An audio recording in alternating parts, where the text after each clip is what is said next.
Hey guys, just a quick video because as you can tell we've got a storm brewing. Massive wind came through last night and has flattened most dahlia paddock. So what I'm going to show you very quickly is how I'm going to try and save one of our favourite dahlias, which is Carlos watermelon, so we can keep it going.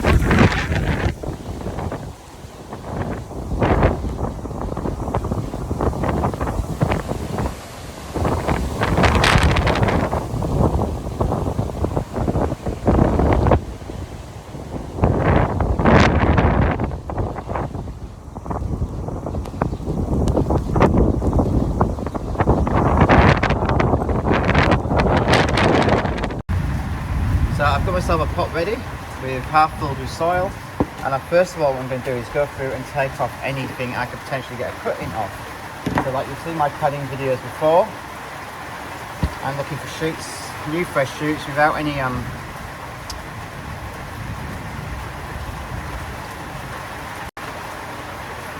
So I've grabbed myself a pot that's half full of potting mix already. I'm going to start going through and taking any of the shoots off which look fresh, healthy, young. If they have got any pea head blooms in there starting to form, just going to get in there and pinch them out because we don't want any energy going into bloom production. And I'm just going to go through this whole plant and read it as much as I can. Alright, so what I've gone through, I've got is a nice pile of what I can take cuttings off. And I've got the tuber left, and I've cut this back to just where the new shoots are going. And I'm going to get rid of, and we just lost power as you can see. So I'm going to cut that down as it is, and we're going to plant that in my pot down to the depth of the soil again like we would normally. Let there be light. And we're going to cover that over, and I'm going to give that a drink with some sea salt just to keep the shock from what's just processed what we've just done and happened to it, and keep it in a filtered light position until it has time to recover.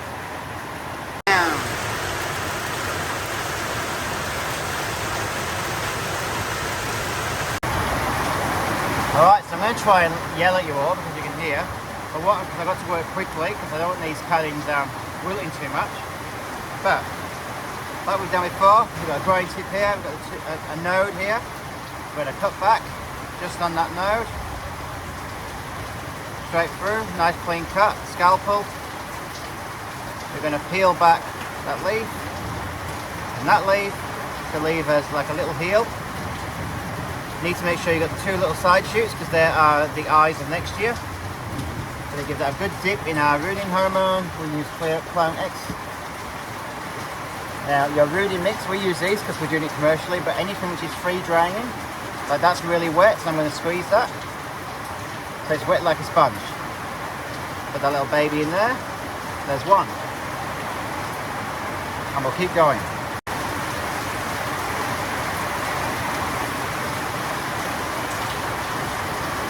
So how are you spending your Christmas morning?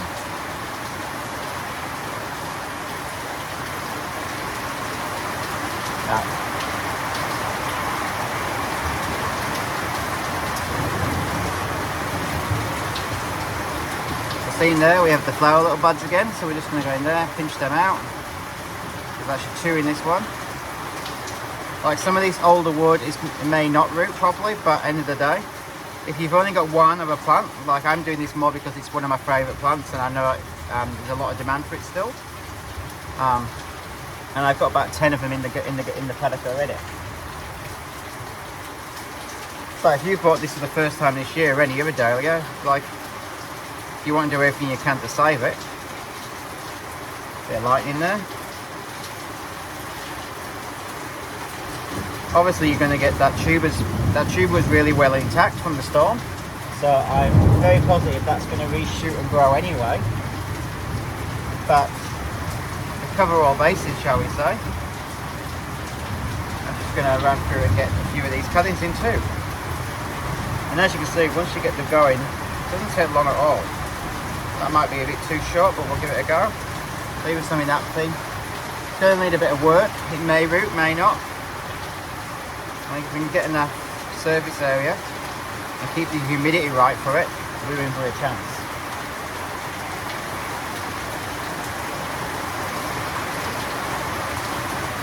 Now, for rooting these, I would put these in a high humidity dome give the water, so wet like, remember, wet like a sponge.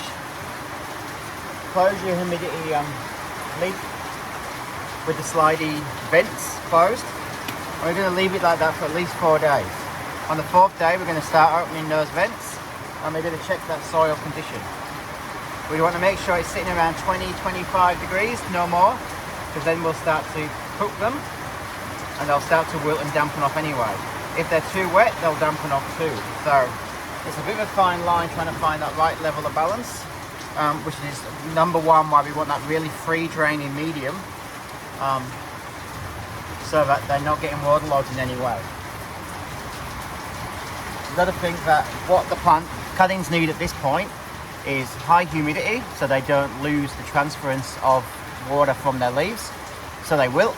So we want to prevent that, but they've got no roots, so there's nothing for them to draw water up with apart from that really bit of cell tissue we've left exposed. By day 4, that closes over anyway and forms what we call a callus.